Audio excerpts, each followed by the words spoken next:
एक दिन पप्पू शिकारी अपना पत्नी रोहिणी के साथ जंगल में शिकार पर निकलता है। थोड़ी ही दूर में एक गुफा के सामने एक शेर उन दोनों को देख के जोर जोर से चिल्ला रहा था। पप्पू को लगा कि शेर वो दोनों को देख के दहाड़ रहा है, शायद वो दोनों को शिकार करके खाना चाहता है, इसीलिए वो डर के मारे शेर का ऊपर तीर चला देता है। तब पप्पू का पत्नी रोहिणी पप्पू को बोलता है, तुमने उसे तीर चलाकर क्यों मार दिया? इसने तो हम लोग का ऊपर हमला नहीं किया था ना, अब किसी लिए वो दहाड़ रहा था, चलो जाके देखते हैं। इसके बाद दोनों धीरे धीरे आगे बढ़ता है। बस थोड़ा सा आगे बढ़ते ही वो दोनों देखता है शेर का बच्चा गड्ढा में फंसा हुआ है। तब रोहिणी पप्पू को बोलता है, देखा ये तुमने क्या कर दिया? वो अपना बच्चा को बचाने के लिए हम लोग का मदद मांग रहा था, लेकिन तुमने तो उसे मार दिया। आप ये बच्चा का क्या होगा? ये तो गड्ढा में घुट घुट के मर जाएगा। तब पप्पू बोलता है, अरे उसे मरने दो, वो मरेगा तो हमें क्या? आखिर में वो तो शेर का ही बच्चा है ना, अगर बड़ा होगा तो इंसान जानवर सबको मार के तो खाएगा। लेकिन पप्पू का पत्नी रोहिणी पप्पू का बात नहीं मानता। वो बोलता है, भले ही वो शेर का बच्चा हो, लेकिन अभी वो छोटा है ना, इसे इसी हाल में छोड़ के जाना उचित नहीं होगा, चलो इसे सांग में ले चलते हैं। रोहिणी और पप्पू शेर का बच्चा को लेके अपना घर की तरफ चल देता है। शेर का बच्चा को घर में ले जाकर पप्पू और रोहिणी अपना औलाद जैसा प्यार दिया, साथ में बैठाकर खाना खिलाया पिलाया। पप्पू और रोहिणी को माँ बाप समझकर उन लोगों का लाड प्यार से शेर का बच्चा धीरे धीरे बड़ा शेर में बदल जाता है। उसी साल गांव में बाढ़ आता है और पप्पू का धान का खेती पूरी तरह नष्ट हो जाता है।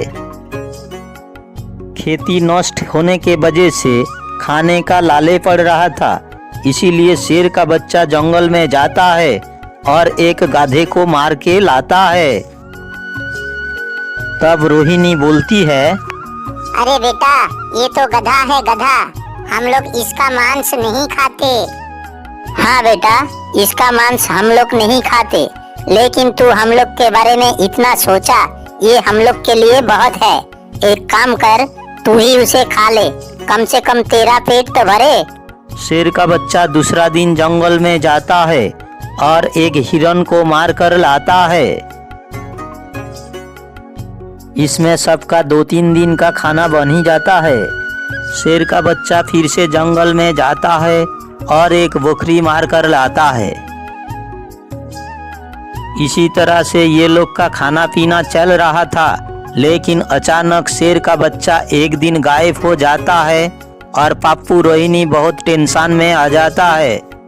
लेकिन शेर का बच्चा शिकार के तलाश में एक पुराना गुफा में जाके घुस जाता है और वहां घुसने के बाद उसे ढेर सारा सोने का जेवर, सोना, रुपया, चुनी पन्ना, मुक्ता दिखाई देता है। शेर का बच्चा आके पप्पू को ये सब बात बताता है और उसको लेके उसी खजाना में पहुंच जाता है। पप्पू वो खजाना से थोड़ा थोड़ा करके लेके आता है और बाजार में बेच के अपना अच्छा खासा मकान बनाता है, खाना पीना चलाता है। प्रहरी के जरिए राजा के पास खबर पहुंचते ही राजा वो खजाना लूट लेता है।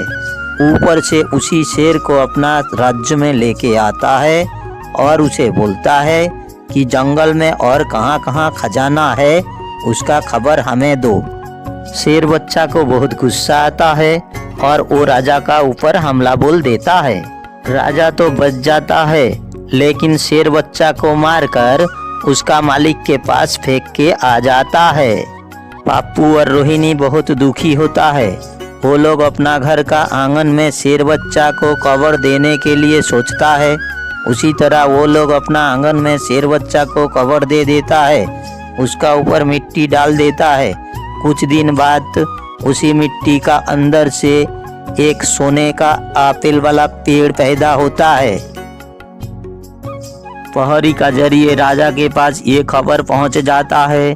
राजा प्रहरी भेजकर आपिल तोड़ के अपना राज्य में लेके आता है, लेकिन राजा के हाथ में आते ही सोने का आपिल मिट्टी का हो जाता है।